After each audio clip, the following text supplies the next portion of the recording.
Are you a planner or a procrastinator when it comes to preparing your home for aging in place?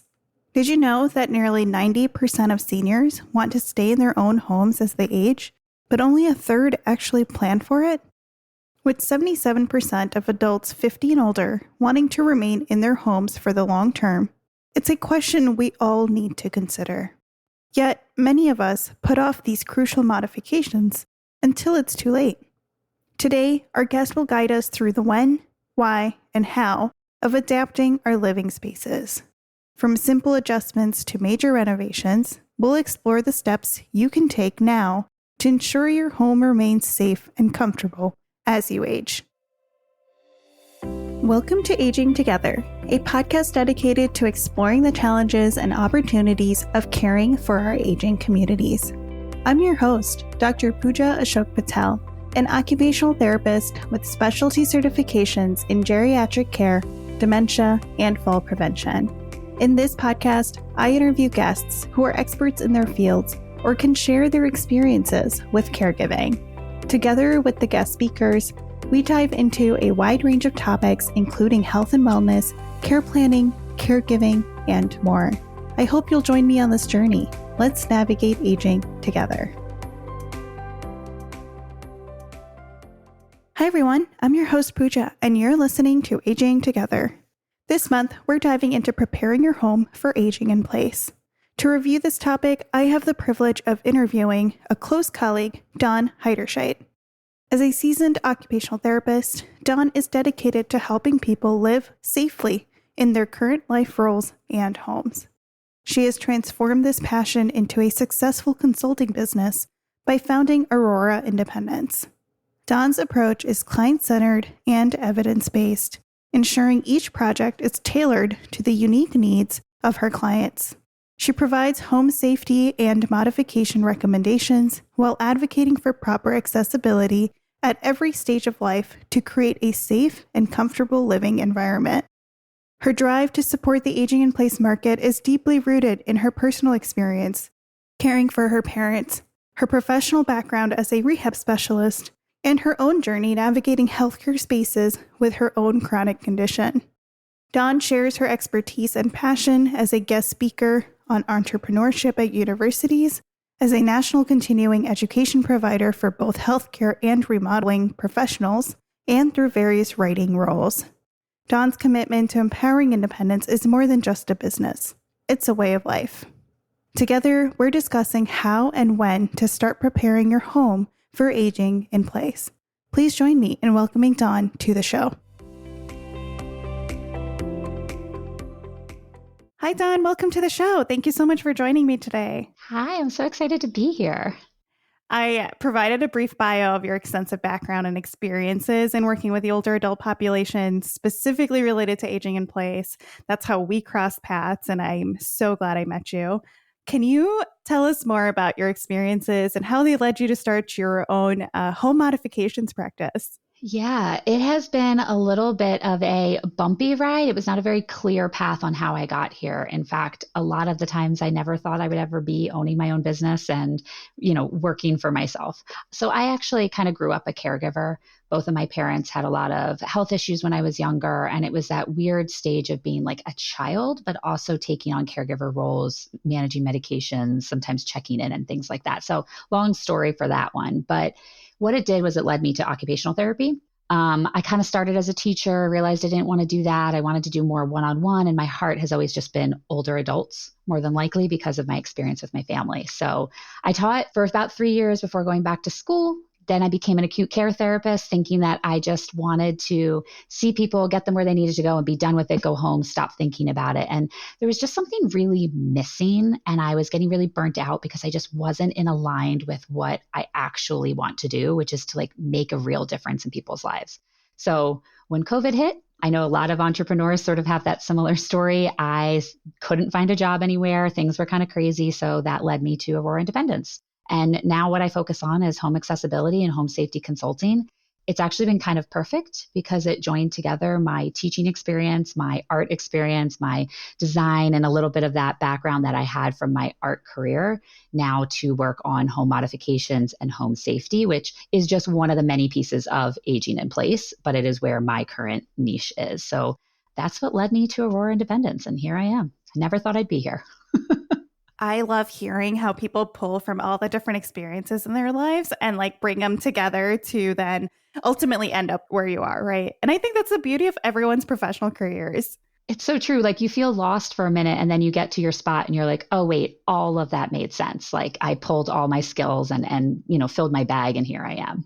Right. That's what I live by. Everything happens for a reason. Like there's a reason why you go down a certain path, Yes. why you have certain experiences. They all lead you to where you ultimately will end up. Yeah. And need to be or want to be. So I agree fully. Absolutely.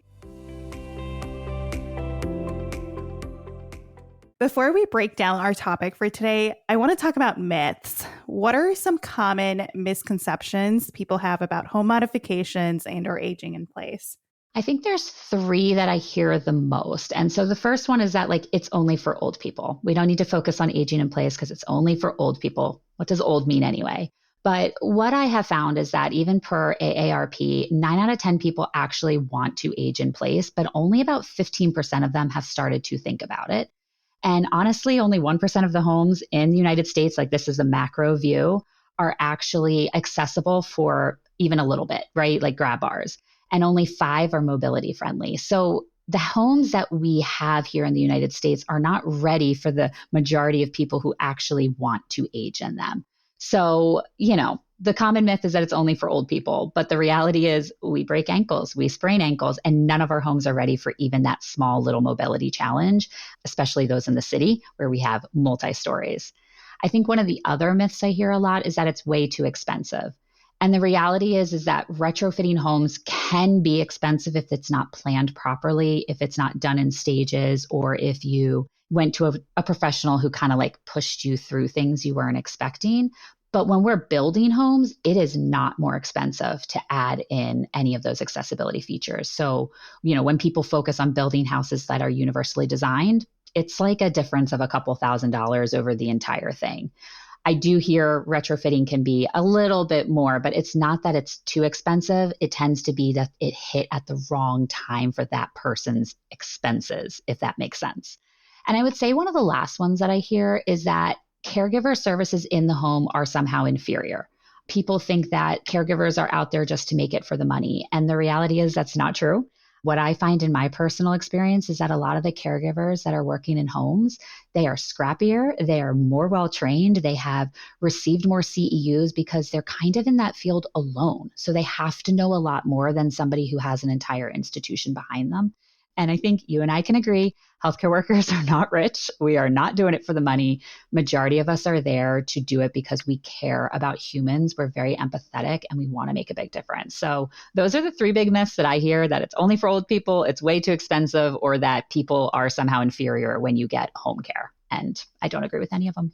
I also agree with you that I don't agree with any of those. I mean, one of the things I always point out is it might not be for you, but do you want your elderly grandma to visit, or elder relative to visit, or your friend whose kid has a disability? You want them to come over, right? Like just thinking about how it would impact maybe your social life too, right? Especially if you're someone who likes to host, right? Yes.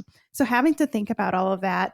And then I love that you compared like when you're building a new home versus retrofitting. I think there's a lot of misinformation around that. Specifically, as more and more homes get built, I feel like we really need to ensure that people understand the importance of a 30-year vision or a 40-year vision, right? It's, are you planning to die in this home?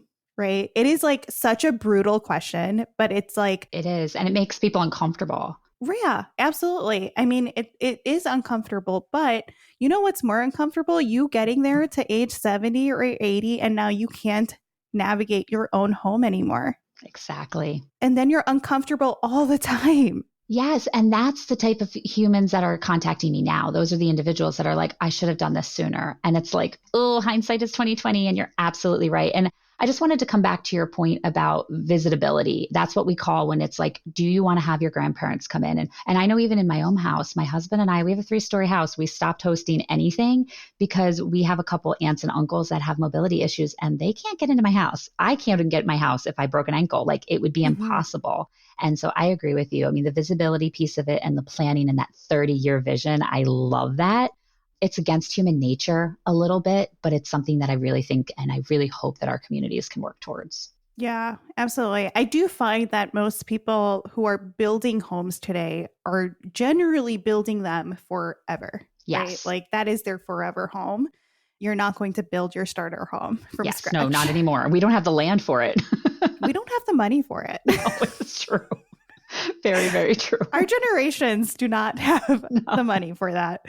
But so if generally, really getting that point across of like, do it now so you don't have to do it later, right? You'll save yourself money because labor costs go up.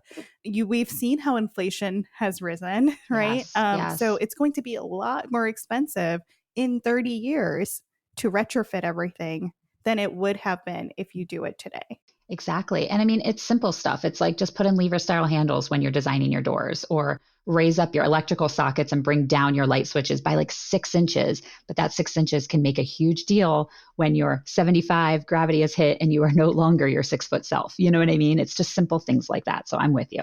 Totally agree. Or even just like tubs and showers, right? Like figure out a way to have both if you really want both, but make sure you have a walk-in shower available. Yes, and 0 entry if you can afford it. Because those, from beginning and building, it's actually really simple to make those, but the retrofitting can be a little bit more expensive because you have to work around the house's structure. So I'm with you.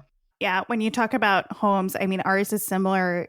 My grandpa with his walker had come over to see our new house and like he had a really hard time because we have stairs up the front and the back, right? We have raised homes in the city because we have basements. And so they have stairs on both sides of it. And, we actually bought this home with the intention of like being able to provide support for our parents if they ever need it. But that was more of like a long-term vision where we kind of were like, okay, what modifications can we make in the future if we need to?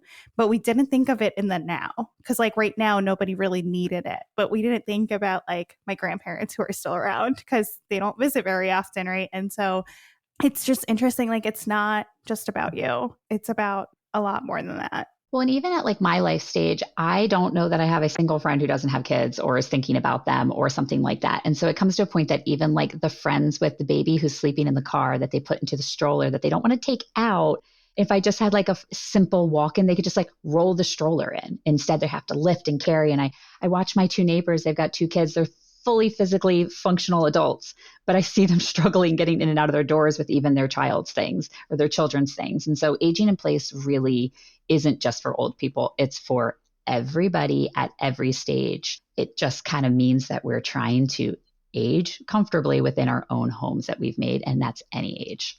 Yeah. I think you just answered the next question, but for our audience, what is aging in place? I feel like it is such a jargon word within our industry, and I'm not sure that people outside of our industry truly understand what the phrase age in place means. I think some people can context clue it and figure out like this is probably what it means, but what is the true, like in your eyes and your definition of like aging in place? What does it mean and why is it becoming increasingly important, especially for older adults? Yeah, so I think aging in place, and I completely agree with you that there's a lot of jargon in it, and the common person or the more individual like out in the community might not recognize it. And I think part of that is because the definition changes depending on which industry you're in. So, the construction industry has their definition and all that. So essentially the CDC kind of defines it as the ability for one to live within their own home and community safely, independently, comfortably, regardless of age, income, or ability level. So that's like the official government definition that kind of brings us aging in place. For me personally, I think it's really about having the safety and security and comfortability of living within your own space. And when I say your own space, I think a lot of people think it has to do with homes or houses. And I really think of it about your home, your space, your apartment, your assisted living facility, wherever it is that you have chosen to stay in that moment. I think it's really important because it's wild numbers and maybe people have heard it, maybe they haven't, but by 2030, all baby boomers are going to be over the age of 65. So there will not be a single baby boomer, however wide you think that range is, that will be under 65. So that means retirement age. That means going on to Medicare. That means trying to use the services that they have worked really, really hard their whole life and have every right to access. So by 2030, to put that into a different number, 1 in 5 people are actually going to be over the age of 65. So you can have 5 people in a room and probably one of them is going to be retirement age. But that gets even greater. So as we get to like 2054, we're supposed to have 84 million people here in just the United States that are over 65. And so it's really important for us to start thinking about aging in place. We probably should have been doing it 15 years ago, but it's like imperative that we start it now because in 6 years, we have a large swath of people that are going to be over 65. So I think right now it's like maybe 14% of the population. And by 2054, it's supposed to be up to 23 to 24% of the population will be of retirement age. And that's not to say that they're out of the game, but it is to say that there is different needs once we hit that stage and we have to start thinking about it. So aging in place, like we said, is kind of that idea of living and growing within your community, in your home, in your space. And it's really important because our population is growing. It's getting bigger, it's getting older, and it's shifting. Yeah, I love the numbers that you threw out because here's one for you. And I try to bring this one home a lot. When the first baby boomer was born, the life expectancy was 65. Yes. Most baby boomers today are living well into their 80s. So a lot of them didn't see the need to plan for living older than 65, right? So they're like, oh, we'll work until we're 65. Maybe we'll live a little longer and then that's it, right? Yep.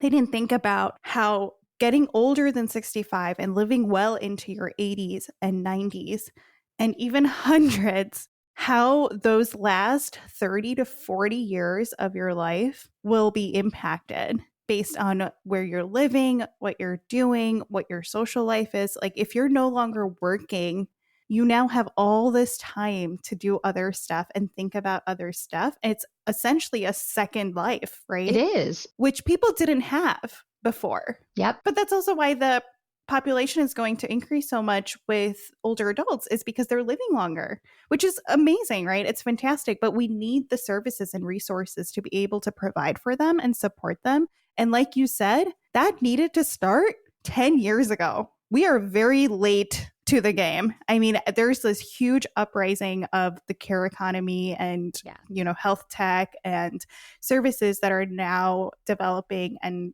getting a lot of attention. But this stuff, we needed it 10 years ago. I know. Not today. I mean, better late than never. But like right now, we're trying to fix and solve problems as they're happening.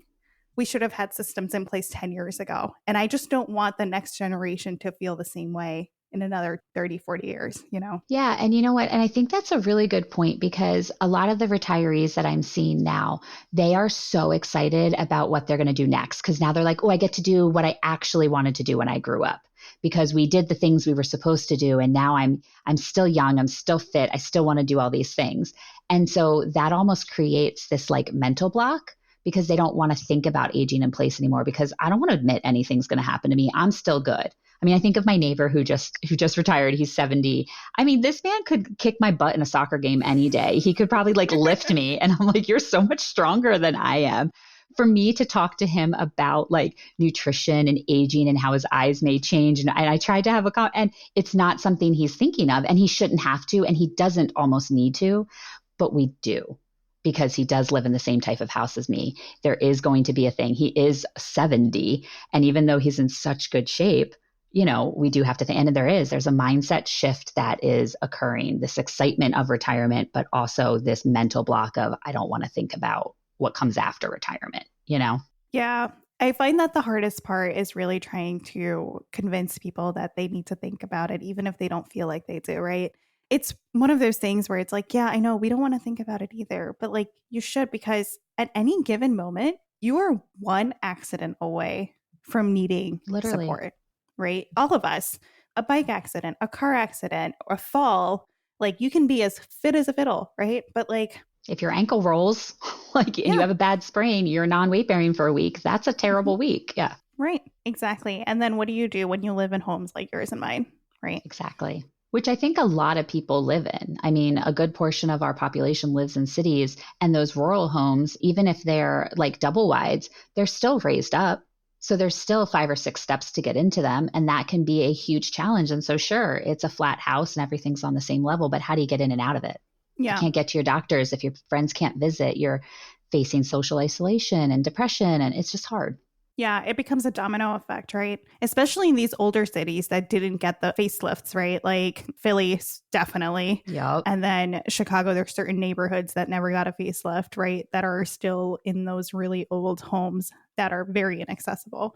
And they also, unfortunately, happen to be in areas where services are minimal, right? Yes, correct. Resources are low. And so it's really important that someone's getting out to them to educate them and really relate the importance of like, hey, we need to think about what's going to happen when you start needing help, because it's not an if, it's a It's when. a when. Yeah.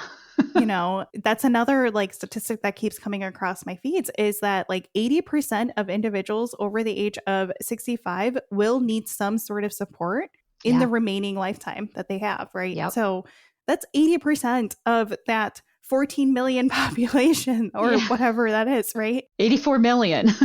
84 million. Yeah. Yeah. Yeah, it's wild. And I forget what the other statistic is. I should have brought it in and wrote it down, but it's something about like 1 in 5 people are going to acquire a disability. So maybe they weren't born with one, but they will acquire some type of disability. And I mean, that could be as simple as like glasses and vision issues, but it might be as complex as like a spinal cord injury because you got injured at a work job. You know what I mean? So it's wild to think that that many individuals are going to acquire a disability. And we don't want to be any of those people, but because somehow disability is bad. It's not, but people think it is. And so, it's just something they want to avoid. It's a shame. As an occupational therapy practitioner and an aging in place specialist, what are some of the most common challenges that you see older adults facing when they decide to stay in their homes as they get older? Yeah, this is such a great question. There's definitely a few of them. And the one that I like to start with is low health literacy. I'm a highly educated individual. I bill insurance. I understand some of the policies. I understand why things happen. I still struggle with how to navigate some people's insurance policies when I'm trying to help them out.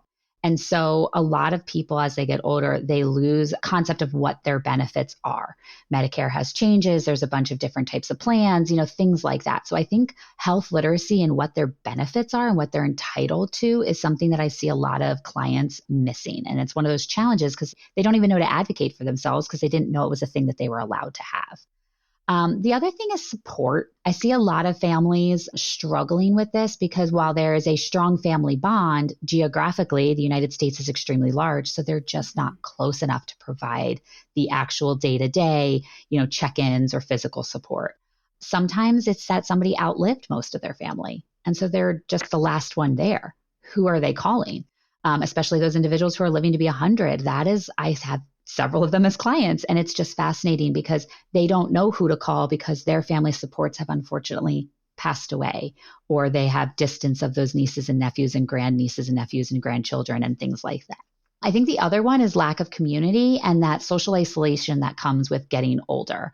And we already touched on it a little bit. Sometimes that social isolation comes from an inability to get in and out of the house. Maybe it's that their friends can't get in and out of their house, or maybe it's that we can't get in and out of our house. But either way, there's a limit or a struggle of coming and having that access. Sometimes that long-term social isolation can turn into cognitive deficits. So it can increase your risk for dementia by 64% by being socially isolated, which is just wild to think about because so many older adults, even during COVID, they were alone. They weren't allowed to access their family or friends because of all the regulations, which were needed, but also had a side effect that we have to really come to terms with. And I think the last one for me is transportation. Cities and rural areas both have transportation issues. I have been advocating at a state level because Pennsylvania has a master aging plan. And one of the things that we've been working on, or people have been advocating for, because I don't have a hand in it specifically, but the things that we have been advocating for is transportation. Because in rural areas, there is no transportation. But in urban areas, it's not accessible, so it might as well not exist. And so in the end, how do you get to your doctors if you've lost the ability to drive, or if you're the smart person who decided you no longer want to drive? Well, now what do?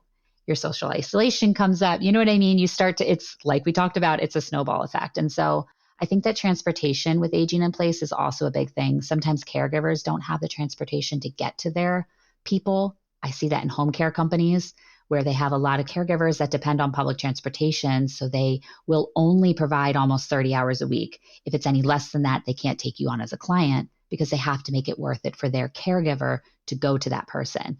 Long gone are the days where somebody would just do 2 hours here, drive to the next person an hour, drive to the next person. Gas prices have gone up, inflation has gone up. And so that transportation piece leaves a lot of individuals without the level of care that they want, need, or are looking for. So those are kind of the things: lack of community, lack of support, low health literacy, and transportation. Those are some of the largest challenges I'm currently seeing in my practice. It's a bit of a caveat, but I really want to highlight that statistic that you said about social isolation leading to dementia. So it can increase your risk for dementia by 64%.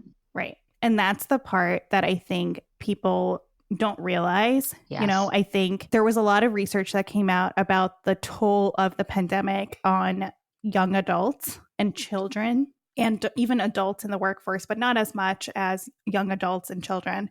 I would love to see what that research looks like for the older adult population. And I don't know if anyone's doing it. If a listener knows, leave a comment, please. Yeah, I haven't seen it. I mean, we already know that it's really hard or difficult to differentiate between depression and dementia in older adults, right? So I think there's a lack of data when it comes to that. And then we know that the older generation doesn't like to speak about mental health. And so I think there's lack of information on that end too, as far as trying to understand the true impact of that, right? Yeah. What we do know is that depression rates among older adults have gone up, anxiety has gone up, and dementia has gone up, suicide has gone up, right? And so we can infer, based on the fact that all these rates have only escalated since the pandemic, that a big part of that can likely be due to the social isolation that was faced, right? I mean, I didn't see my parents for a year and a half. It's a long time. It's a long time to not see your parents that you are normally used to seeing, right? And I think it's really important that families understand that social isolation is a big factor. And it's huge. Related to that, you know, you mentioned the geographic discrepancy. So this is something I've brought up before with like friends and families and things like that. But families used to never move away from each other. They used to live in the same neighborhoods, grow up together. The communities grew up together, right? Like you would grow up in a neighborhood and you would see your neighborhood friends that were like, you know, you were 5 years old riding your bikes, you know, coming down when the lights went out, right? Things like that. And then getting married and having kids, like the whole community just grew up together. It was generational community living, right? And that doesn't exist anymore as much. I'm sure it does in certain places, but it doesn't in a lot of places. It doesn't anymore. And so now you lose that community aspect of where even the neighbors can't look out for each other because they don't know each other. Right. I mean, I feel it even, you know what I mean? Like a lot of my friends have left. And so who's here in Philly with me? I still have really good friends, but they don't live here, you know? Right. Like my 3 best friends live in 3 different states from me. And then like I live 1,000 miles away from my parents, right? Yeah. And my friends also live thousands of miles away from their parents. And so it becomes this like, okay, now everybody's moving for work, for lifestyle, for community, for whatever reason, right? And they're far from the supports that they had, you know, and it's a big conversation. I mean, like, you know, my parents want to retire to Florida. And I'm like, what are you going to do there? Yeah. Who are you going to hang out with? Who, like, right, exactly. So I think there's these ideas of retirement and like these ideas of this is what we want to do, but there needs to be more thought around, okay, well, what are you going to do there? What's your support system going to look like? And if something happens, my brother and I would have to jump on a plane, you know? You can't be there in just an hour. Yeah. Exactly. Yep. And so I think more people in our generation need to start having these conversations too, as far as how do we limit how many challenges come up in the future, right? We want to prevent as many challenges from arising as possible. Obviously, there's going to be some things that are inevitable that you can't plan for, right? But as many things as you can control, we should start having those discussions earlier. I agree. And I think a nice thing about this, it's bad, but it's nice, I guess. Everything comes with a positive, negative. But I do find a lot of Gen X, the sandwich generation, the people we've forgotten about, all of that. I have more of them reaching out to me now for some design services because they are understanding that. And I think that it is really good for our younger generations, the elder millennials, the Zennials, and all the Gen Z to start seeing how their family is navigating those. I think technology is going to help a lot, but it's not the end all be all. Like AI isn't going to save us from the physical needs to have someone buy our groceries or put it away into our cabinets. It's just not, unless we have fancy robots, which we can go into a sci-fi situation with that. But I know. Oh, cool. But yeah, and I do think that there's this very interesting thing happening where the older generations didn't think about it at all. They don't want to be a burden, but in some ways, like you're talking about our geographical differences, it's becoming a burden. And I use that term very, very loosely because I think a lot of people are very happy to care for their loved ones and it's not a burden. They actually want to help them, but it is a challenge. Let's use that word instead. And then you've got the people who are in the challenge, they're raising their children and they're also raising the older adults. And I think they are starting to this mindset shift of, I think they are going to be the ones who push aging in place.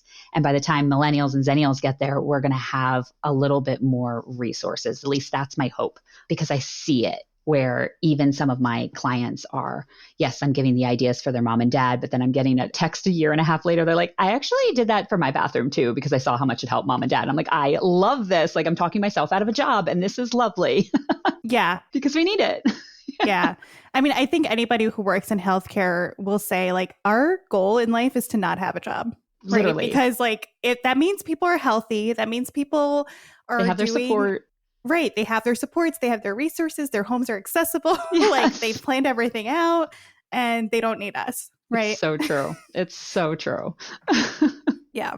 Huge caveat on the robots. My husband's a huge like AI tech nerd, and we have been watching all the robots coming out of like all these major robotics companies, right, that are AI infused. And like one of the videos was like literally a robot who was making a meal, like cutting up vegetables, cutting up the apple and like doing all the meal prep work. Right. And then there's another one who's like doing laundry and folding the clothes and putting them away. And I'm like, imagine how helpful this will be to. It's like the Jetsons. Yeah. Like, are we here? But it's also terrifying because then I watch movies like iRobot and I'm like, please not that. I think we're a long way from actually this becoming mainstream, but it's just interesting. It is wild too. I mean, Japan and Singapore, and Thailand even, like they are light years ahead of us. And as rightfully so, their populations have aged a little bit faster than ours. So they are like ahead of this curve. But it is really fascinating to watch how other countries are handling this and how they are using robots because they don't have the number of caregivers needed. And with those numbers that I provided earlier, I mean, for the first time, we're going to have more people over the age of 65 than we're going to have people like younger. And so there is going to be a caregiver crisis, and it's going to be that we just don't have enough bodies. So robots. Ooh. Yeah. Yeah. It's really interesting. It is.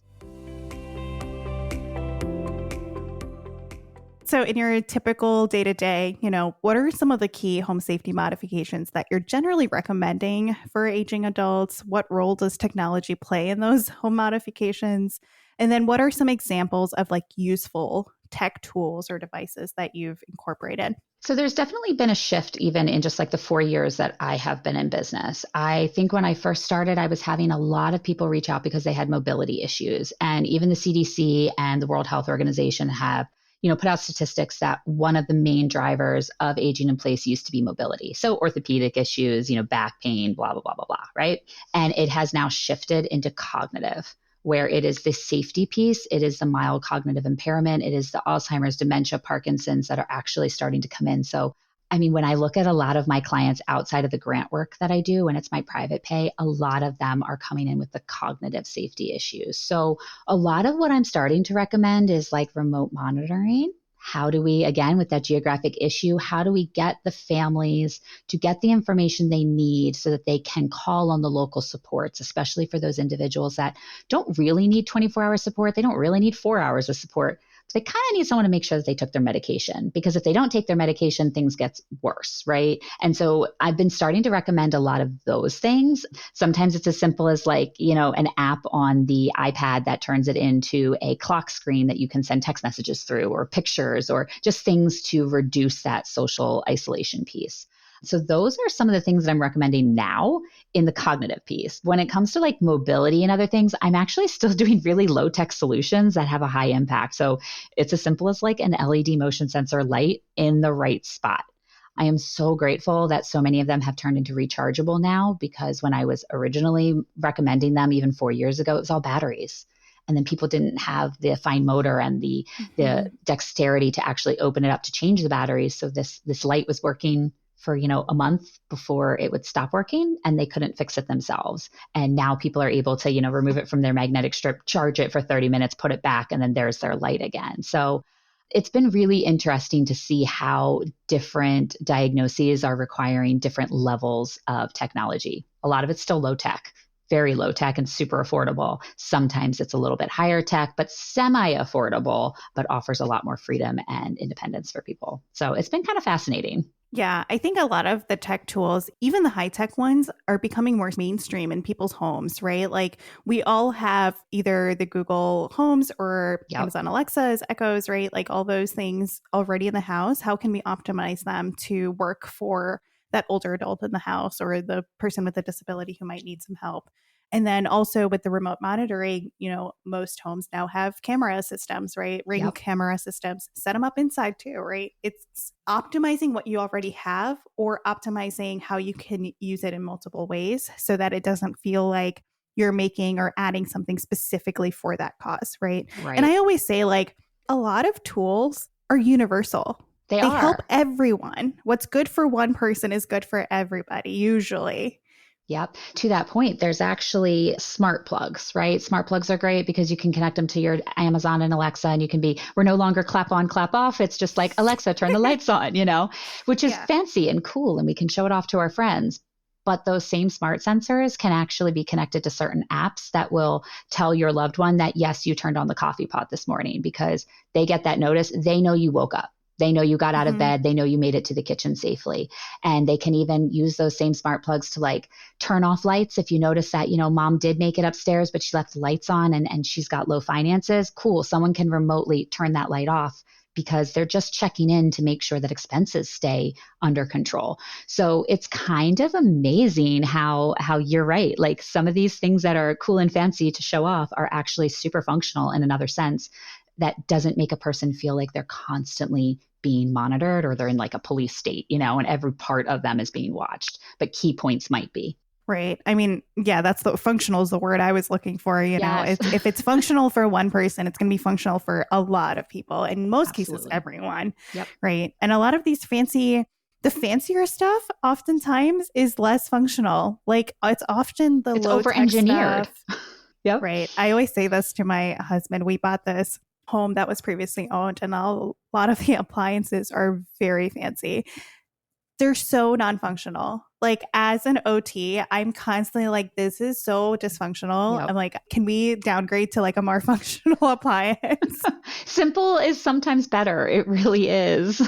Yeah. And it's crazy to think that because like people always want to upgrade to fancier things. But even at our age, I'm like, this is not functional. Like I want something that works. Right. And like, I'm with you on that. I mean, even some of these technology things that require all these updates and like it has to be plugged in and this, and I'm like, I am not computer savvy. Like, am I as fancy as like my husband or maybe your husband in AI stuff? Maybe not. But I know how to like turn a computer on and off when it's not working right. And I know how to reset and I know how to do all that. But some of these apps and some of these things don't integrate well. And then I'm left feeling very frustrated. And I'm like, I can only imagine individuals who don't even have like the computer literacy and whose loved one got them this for Christmas. Like it's not something they're going to use. So I can't tell you the number of times I'm just like, I'm not using that app. I'm not using that program because it is not easily like the user experience is atrocious, even though the power that it has is really amazing and innovative. Yeah. Yeah. I don't know if you got a chance to catch the last episode that just went out this week, but Vic and I talked about the tech tools and how like you want all the tech tools to integrate, right? Yes. You want one thing to work for 15 functions and not 15 different things to operate those 15 different functions, because that's what makes it non-functional and difficult. And if it's difficult for us, it's 100 times more difficult for that older adult or for that person with a disability. Preach. Yep. There it is. Period. Done. Move on.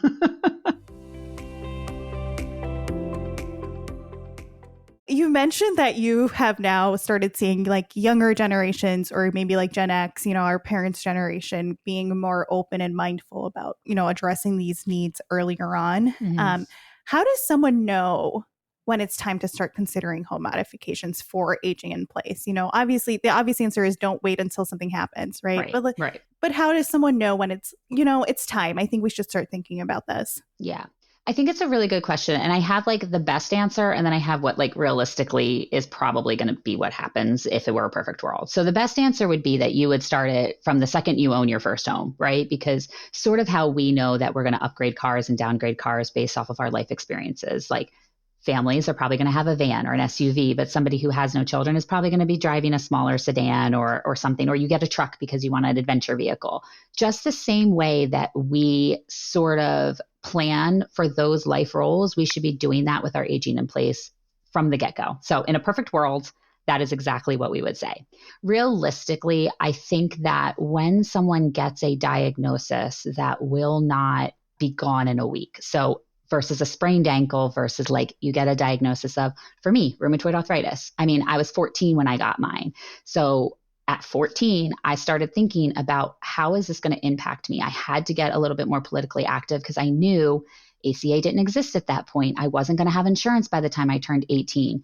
What was I going to do? ACA passed. Great. I could stay on my parents' insurance a little bit longer. And so I think for anybody who has any type of chronic condition, progressive condition, you need to start thinking about it yesterday, and you need to be doing it now. And if you don't do that, at least when you start noticing that things that used to be easier kind of require a little bit more effort. So it could be as simple as like, you used to be able to bring that laundry basket up and down the stairs 3 times, but now it kind of is exhausting when you do it once. Start being in tune with yourself so that you can start figuring out when it might be time for an upgrade or a downgrade, just like you would with your cars, just like we would kind of do car maintenance and things like that. You want to do that mental check-in once or twice a year. What can I change? And again, it could be as simple as like, I don't know, twisting that knob is really hard when I'm carrying these things in my hand. So why don't I do a lever handle knob, like a handle, so that I can just kind of use my elbow to open up my doors. So that's sort of the best time to think about it. I would definitely say when you're having trouble, like getting in and out of your shower, when getting on off of the toilet starts to get a little bit more difficult, or if you start having a fear or hesitation of doing something that you know you like, or that you know you want to do, or that you kind of love to do. Anytime you notice that fear or hesitation, it's probably time to start thinking about that upgrade, downgrade. How do we sort of adapt? Because you can still do it. We just might need to change how we do it. So I think that it kind of answers that question, best case versus reality. Yeah, I would say best case. I mean, the cheekiest answer is now, right? At least now, right? Like it's never too late. I know. In thinking about these home modifications, I know you touched on this a little earlier with, one of the myths or misconceptions is that it's just too expensive. What are the financial considerations associated with home modifications for aging in place? And are there any funding options that are available? So I think that this comes in sort of 2 parts. So are you building a home that's going to be your forever home, or are you retrofitting a home? So when you're building a home, like I said earlier, it actually isn't that much more expensive to add at least universal design considerations. There are 7 different principles. We could do a whole podcast probably on universal design alone, but that's probably not going to be that much more expensive. I will say retrofitting, what I'm finding in my personal practice for the things that people are doing, so grab bars, showers, things like that, it's ranging anywhere from like $3,000 to like $30,000, which is a very large range. And it all depends kind of on the house that you're in. So when it comes to that, funding is really difficult for home modifications. I do know that there are national efforts from the National Council of Aging that are trying to advocate at a political level to get things like tax benefits, tax cuts, things like that when you are actually doing accessible modifications. It hasn't passed. It should. We hope for it, but it might not there. So there are grants that exist for people who have specific conditions. So like the MS Society is amazing. We have spinal cord injury societies that are great that will give out grants that either cover the whole thing or potentially a portion of it. A lot of them are income based. So there is going to be a large swath of people that make just a little too much, but not enough to do it. And that's sort of the gray area that is always struggling. And that's the part that, political policies or federal policies may help with that. When it comes to insurance, it's spotty. So there are some Medicare Advantage plans that will cover a few of the adaptive modifications that do fall under home modifications. So shower chairs, grab bars, things like that. Medicare traditional really doesn't cover it. They're not covering your ramp. They're not covering even a shower chair. They will cover a commode, but they won't cover the shower chair. It seems silly and arbitrary, but it's just, again, that's where that health literacy is really important, is what does your insurance cover? There are some long-term care insurances that I have gotten, not me personally, but my clients have gotten reimbursed for some of my services. But again, it depends what long-term care policy you covered, what riders you added to it, how long have you had it, and things like that. So funding for home modifications and retrofitting is super spotty, unfortunately. And that is why some people find it to be too expensive, which is why I tend to focus on do your small things. If you're going to be doing an upgrade in your kitchen right now, think about ways that you could add in some universal design at least so that it could be adapted later, or just, making little Amazon purchases to help you kind of make some tasks a little easier. So retrofitting anywhere from, $0. Usually it's 3,000 or so, 1,500 if you're looking at like a shower mod or grab bars or, anything like that. But it can go up to like 30 easily. Yeah, for sure. It's hard. It is hard, especially like you said, for those people in the gray area where they don't quite qualify for, Medicaid or federal funding, right? Because Medicaid tends to cover a lot more of those in-home retrofitting. Yeah, in some options. States and some counties even, it's hard. It's really spotty. Right. So, especially with those gray area families, how can family caregivers determine which modifications are the most urgent or necessary for their loved ones, especially if they're having to cost cut or be financially strategic? Yeah. So one of the first things I tell families to think about is safety. Is it cognitive safety? Is it physical safety? Is it both? That is one of the first places you want to look. I also think that it is really beneficial to pull in a professional, even though it seems like, why am I spending money for someone to tell me what to do? The right professional can help you mitigate cost. And I say that because I've had a few families that have come to me where they went and did their own bathroom. They did like a 1-day install and it actually made things worse. And so they're calling me about a year later, hey, can you help me figure this out? And it's such a shame because they just spent $15,000 on these 2 1-day installs that in theory would have been great, but the grab bars are in the wrong place or they put in one of those chairs. So I'm kind of one of those people that I'm like, if you would just spend the money on an occupational therapist to come out and help you out, or at least like a CAPS professional or someone who's trained in home safety, they can help you figure out where to spend your money and how to best use your budget for the most impactful situation. So 1, start thinking about where you need to focus. And 2, I hate to say it, but like getting that professional in sooner. Even a geriatric care manager can really help you out, at least get that started. Again, some of that's covered by insurance, some of it isn't. So it can feel like an unnecessary expense. But I think in the long run, it actually saves money. But it's that 30-year vision, it's that 10-year vision versus that right now immediate concern. So you kind of have to have a little foresight for it. Yeah. It's that like, if you're going to do it right, right? Right. Because what do they say? Like measure twice, cut once. It's the same thing when you're planning for aging in place, caregiver services, anything like that. Do your research, hire the people, because then you are more than likely going to have an easier time. Yeah. Yeah.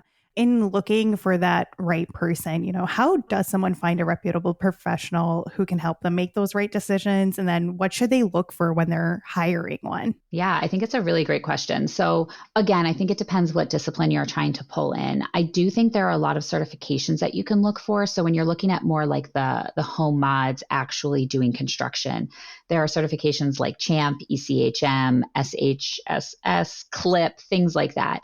finding someone who has some of those certifications does not mean that they know everything, but at least you know that they have spent a little bit of time learning a little bit more. So that could be a benefit for you. I tend to tell people interview.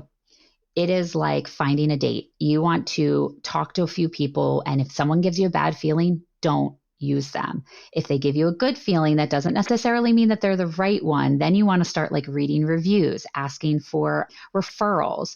So there have been a few contractors that I've tried to connect with, and they're like, I can do this. They talked a big game, but when they sent me pictures of what they did, I was like, nope, you're not it.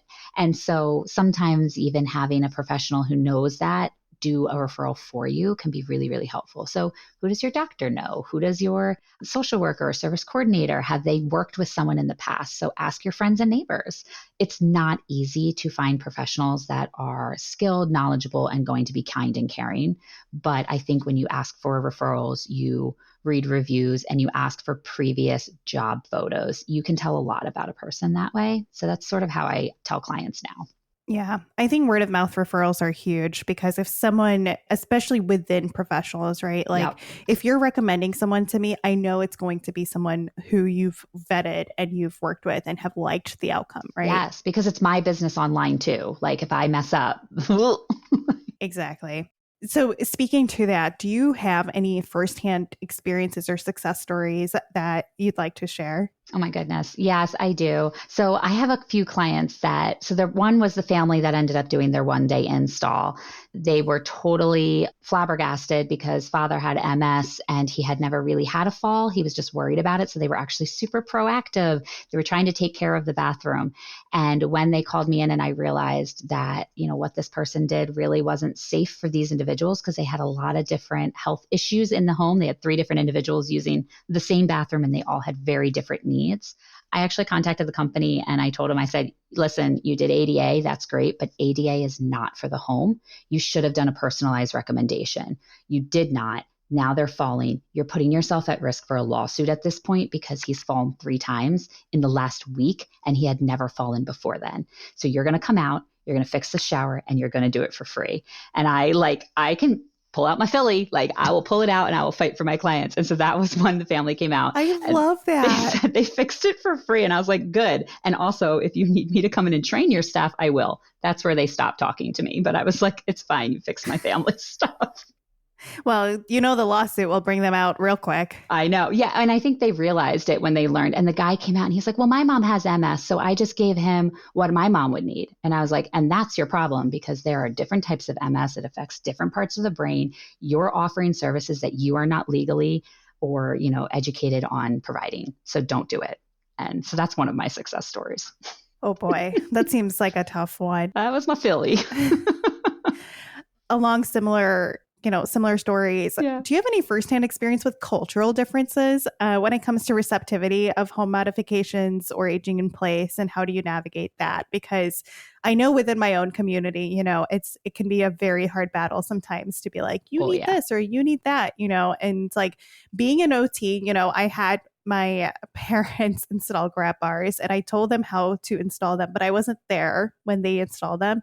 And then I went home to visit and they're horizontal. All the grab bars are horizontal. And I'm like, I don't even work in home mods. And I'm like, I mean, that's good in some places, but no.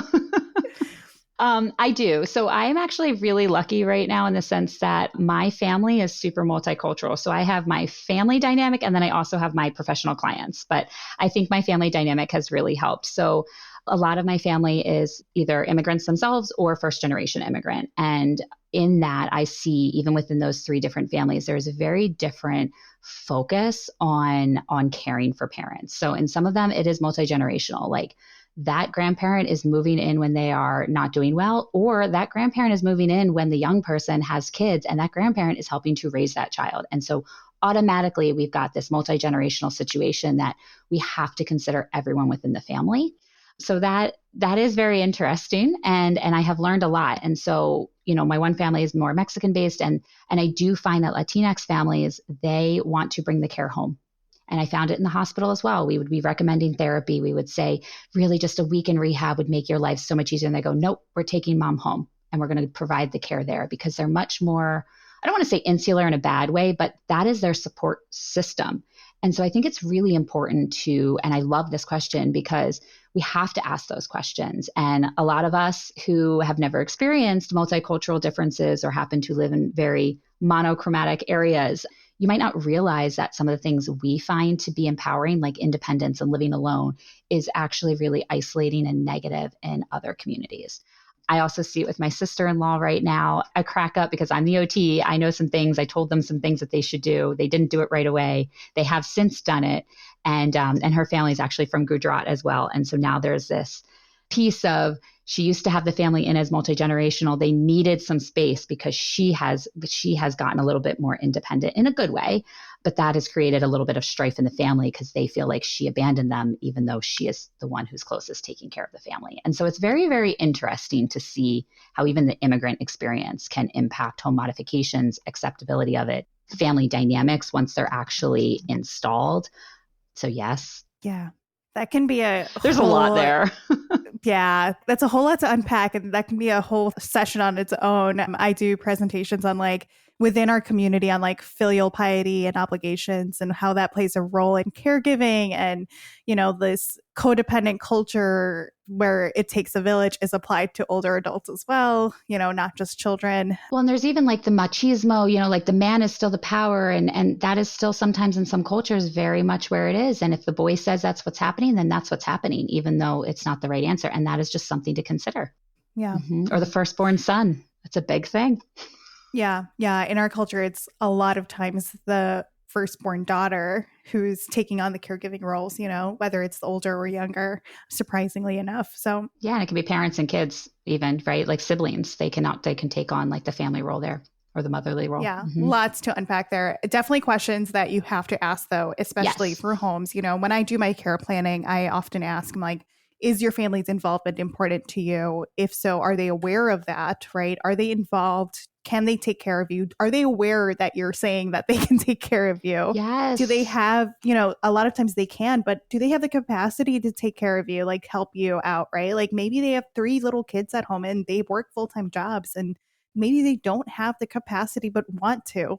So how can you minimize how much help they're giving you and maximize the other resources that are available to you, right? It's really having those tough conversations, and culturally it can be so much to unpack. And being aware that they know themselves best. And I know one of my other questions that I really like to ask when I come out for an evaluation, because I'll meet people 2-3 times sometimes, and that's it, because they just need the information and they want to go do it themselves. But I'll ask, are all the decision makers going to be present at the evaluation? Mm-hmm. And if the answer is no, am I allowed to talk with the other decision makers? How would you like me to share the information with them? Do you want me to share the information with them?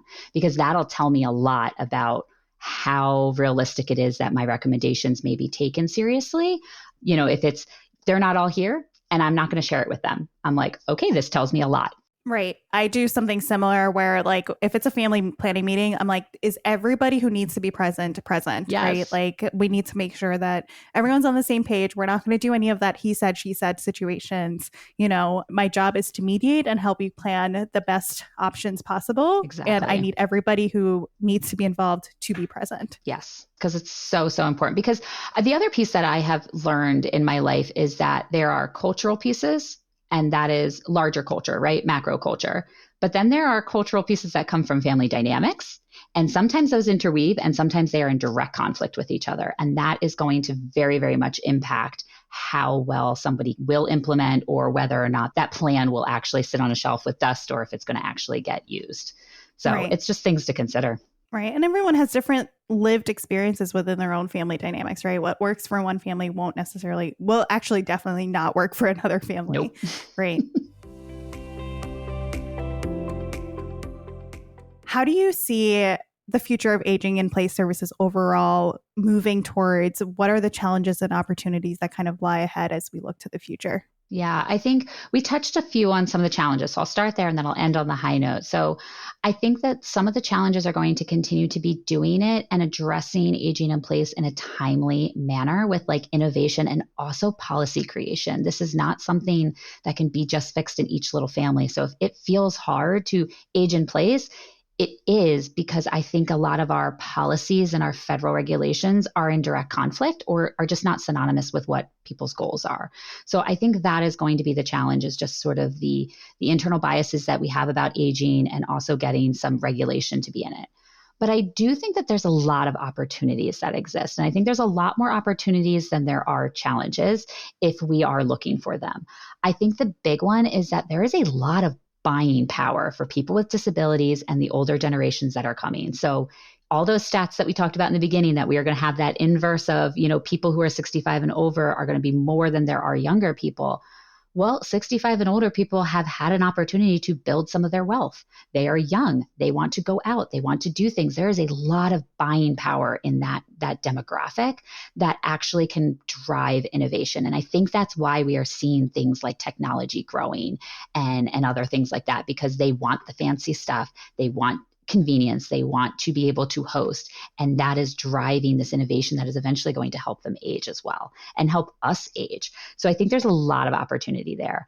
I really do think that it's a booming industry, basically, because there is going to be improved housing. There's going to be a lot more options for design professionals. I think that it is going to offer a lot of supportive entrepreneurs. I mean, I know more and more people are going into the entrepreneurial spirit and doing caregiving services and things like that. And so it can boost the economy at the same time that we're dealing with something that is extremely difficult, hard to manage, and can be really impactful for families. So yes, there's challenges, but I think in regards to innovation and additional income, I think there's a lot of opportunity here if we are sitting with it. So I agree with you. I think there's just going to be so much more innovation happening and even improvement in existing services, resources, technologies as more and more people use them. Yes. Right. I think that's a big thing too. It's, I've heard since I was very little that I'm not going to have Social Security and that I'm not, we definitely don't have pensions anymore. Nope. And like all this stuff. Right. And so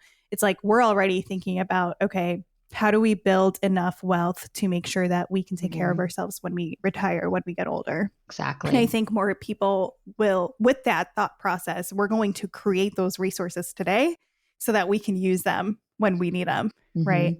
Yeah. And I hope that it builds bridges. I think that I find that the younger generations tend to be working together more than they're working apart from each other. And so, yes, there's always this like boomers versus millennials thing. Like we always hear it. Sure, it exists, but I don't feel the same animosity happening. And I really, truly don't think it will. And so I do think that there's going to be this really rough time for us. And I think in the long run, that innovation, that support, I really hope that it builds these bridges between the generations and communities so that we can start to learn how interconnected we actually are and how much better we are when we're actually united versus like trying to just be alone on our own or anything like that. That's my hope. I know we can talk for hours probably and go on into caveats, but for the sake of time, what is one takeaway you'd like the audience to consider as it relates to home safety, modifications, and or aging in place? Yeah, I'm going to keep it a little large here, I think, and I'm going to focus on the aging in place piece because I really want people to be open to the idea that adjusting your life to age in your home is not a failure. It's actually really empowering when you accept that our lifestyles just change based off of our life roles and they evolve. And it's okay for us to evolve our living situation at the same time, whether it involves modifications, pulling in supports. It's just we're lucky that we're aging. And I really want people to take that away and that it's actually empowering when you know what your solutions are and can be. Absolutely. Dawn, thank you so much for coming on the show and for this wonderful conversation, highlighting the importance of aging in place and starting early and planning ahead and all the fun stuff with that. Yeah, thank you for having me. And I think it's such an important conversation. And I love that your podcast is opening it up for people to listen to. So thank you. Thank you. To all my listeners, thank you for tuning into this month's episode with Dawn Heiderscheidt. If you would like to learn more about Dawn or Aurora Independence, please visit auroraindependence.com. Sharing expert perspectives on various age-related topics and services can help the community learn how to plan for a healthier future. At Aging Together, we are dedicated to helping you navigate aging together. Thank you for tuning into Aging Together. This podcast is brought to you by Aging Together LLC, a private care consulting practice helping individuals and families age with a plan. This episode was produced by me, Dr. Pooja Patel, in partnership with Natural Eye Media. If you found this episode of Aging Together valuable, we'd love your support in spreading the word. Your likes, shares, and reviews fuel our mission. Don't forget to rate and leave a review wherever you're listening. Your feedback matters. Until next time, take care.